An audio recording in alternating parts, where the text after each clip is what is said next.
Okay, it's the last day of the Tour de France. It's been I think we can all agree, it's been a really exciting one. I've certainly enjoyed every moment of it. What a battle between Vingegaard and Pogacar. Really cool. Shame Pogacar cracked, but we all have a bad day, and it was great that he won the stage yesterday. That was really, really good to see. So it's a foregone conclusion today. He was going to win, obviously, but later on we'll be watching the Champs-Elysees battle, see who can win the sprint. And I think it's interesting the Netflix effect that it seems to have had this series, the Unchained series. Loads more spectators, everyone's much more enthusiastic and really into it, and it's great for cycling. It's really had a real boon, I think, because of it.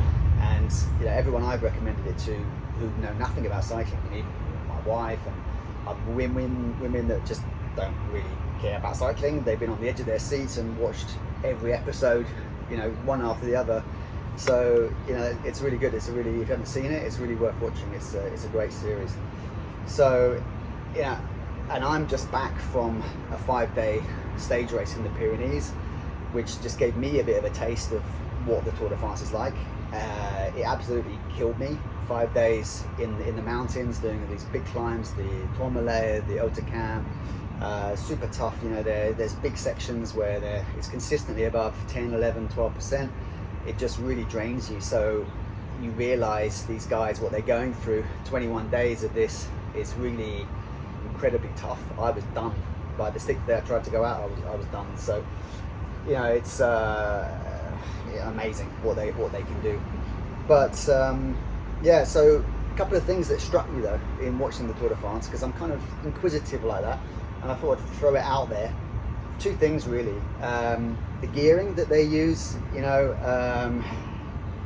it seemed to me on some of the steepest stuff, especially at the Col de la Loze, I think it was the 17th stage, there were a lot of riders zigzagging up the road and clearly in trouble, like bogging down, and their cadence was really super low. And it just surprises me that they knew it was coming and they didn't put on some lower gearing, because it's very inefficient the way they were climbing. And I have a 3652 on the front and 1130 Dura-Race cassette on the back. The 3630, my lowest gear, was just about okay for me on this 5-day Pyrenees, the Tourmalet, the Haut-de-Camp. I could at times have used perhaps another 1 gear lower, but if it ramps up to above 12% and you start to get 15s, 17s, 20%, which was what we were seeing, then I definitely would have needed a lower gear or two. And albeit the pros have much more power than me, they were clearly struggling. They were tired. They've done a lot of stuff and trying to get up these slopes, zigzagging like that. We'll have a little look at it in a second, but for me it seems a bit inefficient and a little bit of an oversight. The other thing I noticed was that no one in the peloton, whether in the peloton or the breakaway or whatever, was wearing aero shoe covers. Now, it seems slightly odd because the gains are very much for sure. They're clear gains that you can have. They all wear them on the time trials. So I'm not really sure why we didn't see any in the peloton.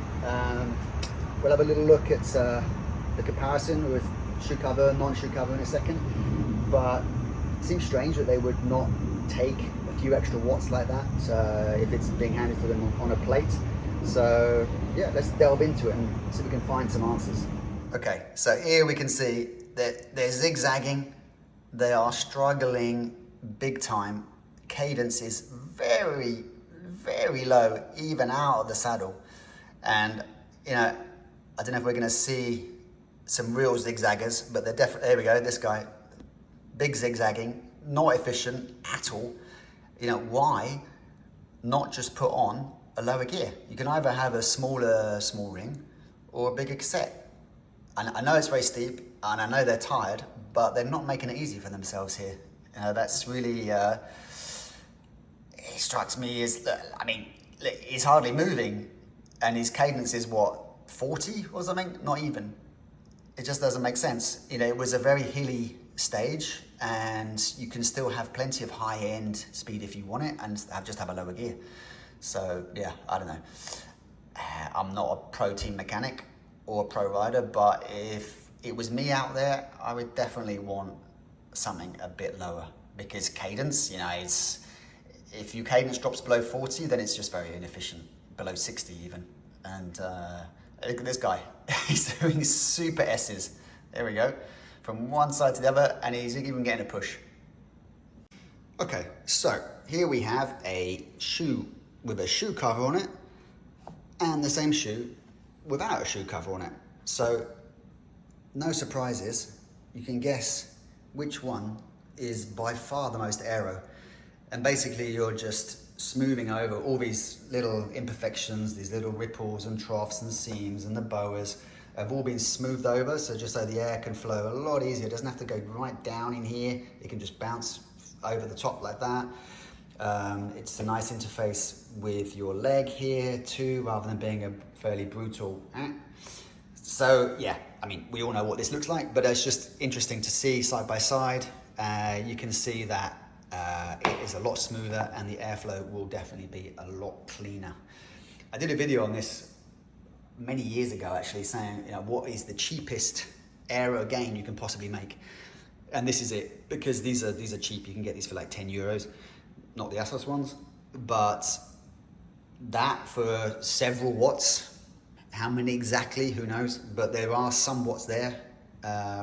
It's a good deal. So if we take a look here at a little bit of Tour de France footage from stage 20, there's Thibaut, great rider, always entertaining. No shoe covers, there we go. And he was in a one-man breakaway for quite some time. And let's see who else we can have a look at. So there we go, definitely no shoe covers there. And I think we have, okay, here's the leaders. Jumbo-Visma, no shoe covers, any of them. He's gonna fall over. Oh, ouch, that hurts. No shoe covers, no shoe covers. Definitely no shoe covers. And then we're gonna see the leaders, Pogacar, nothing, Jonas, nothing. So I think it's pretty obvious that although they are all wearing aero socks, none of them, and here's Rodriguez and Pidcock and no shoe covers. And that's been the case throughout the Tour de France. So go figure. Yeah, just one other update really from the 5-day Haute Route in the Pyrenees. No accidents, no crashes, no punctures, all good. The brakes lost pressure in the plane on the transport. I don't really know why. That wasn't great. The front disc came loose. Again, not great. Perhaps a lack of Loctite on the bolts, although there was some, but not enough. And the crankset started creaking, and it still is. 2 weeks later, I haven't fixed it yet. I've taken it out, put grease in, the bearings are new. I don't really know why. I think it's possibly these blue screw-in cups that we have here on the Ostro that may need Loctiting in, but it's super annoying. So that all went well. And when I went to Denmark afterwards, which is like the most peaceful little island you can possibly imagine, that was where a car pulled out on me in a little town, and I went smacking into the side of it with my left-hand side. So I hit the car hard with my body, my head hit the A-pillar, and my shoulder did the rest, a little bit on the knee and elbow. Went onto the ground, there was a lot of blood hitting the road, hitting my legs and going everywhere. I couldn't work out where it's coming from, but it's just a very deep cut here on my face. So yeah, that was a week ago. You know, and it's a little bit of a shock. I'm a bit disappointed with myself. I've ridden a lot in cities, 30 years. I've never had an accident. This is the first time. And I usually think I've got an escape plan. I check every car. I think I can get behind it, in front of it, stop, whatever. But this time, unfortunately, it was an old guy. He pulled onto the main road to cross over the main road to another junction up from him. And there was nothing I could do. He was kind of aiming for me. He didn't look, he didn't see me, and I had about 1 second to react, and all I could do was brake a little bit to reduce the speed. I hit the car, and I probably hit the car about 25 kilometers an hour, which is enough to do a lot of damage. My shoulder's still very sore. Nothing broken.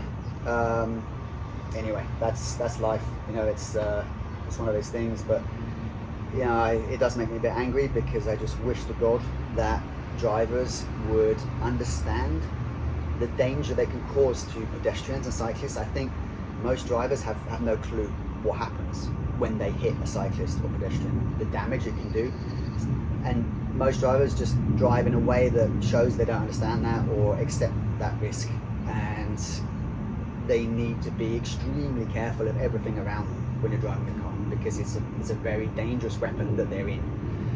And as much as I say it, and I see it out there every day, it just happens repeatedly so many times. And I just wish to God that drivers would just wise up a little bit and be aware of what's around them and be aware of the damage that their car can do.